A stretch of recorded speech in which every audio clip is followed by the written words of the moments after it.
எல்லாருக்கும் வணக்கம். இன்றைக்கி தூதுவளை சாதம் எப்படி செய்கிறதுன்னு பார்க்கலாம். தூதுவளை சாதம் செய்கிறதுக்கு முன்னாடி இந்த மாதிரி தூதுவளை இலைகளை ஒரு மஞ்சள் தண்ணி உப்பு போட்டு நல்லா ஊற வச்சுருங்க கொஞ்சம் நேரத்துக்கு. அதில் ஏதாவது பூச்சிகள் இருந்தாலும் செத்து போயிடும். இப்போ ஒரு இடிக்கிற கல் எடுத்து 1 ஸ்பூன் மிளகு 1 ஸ்பூன் சீரகம் எடுத்து நல்லா நச்சு எடுத்துக்கோங்க. இல்லைனா நீங்கள் மிக்சியில் கூட பவுடர் பண்ணிக்கலாம். இந்த அளவுக்கு கொரன்னு நீங்கள் திரித்து வச்சுக்கலாம்.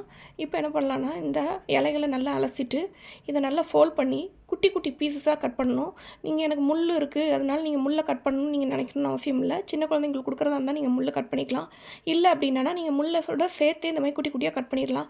ஏன்னா நம்ம நல்லா சட்டியில் போட்டு வதங்க போது அந்த முள்ளெல்லாம் நல்லா வதங்கிடும், இல்லாமையே போயிடும்னு வைங்களேன். அதனால் நீங்கள் பீசஸ் ரொம்ப குட்டி குட்டி பீஸாக நீங்கள் கட் பண்ணிக்கோங்க.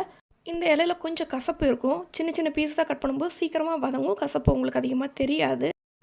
இப்போ ஒரு சட்டியில் நெய் ஊற்றிட்டு அதில் அந்த கட் பண்ணி வச்சுருக்க இலைகளை போட்டு நல்லா வதக்கிடுங்க.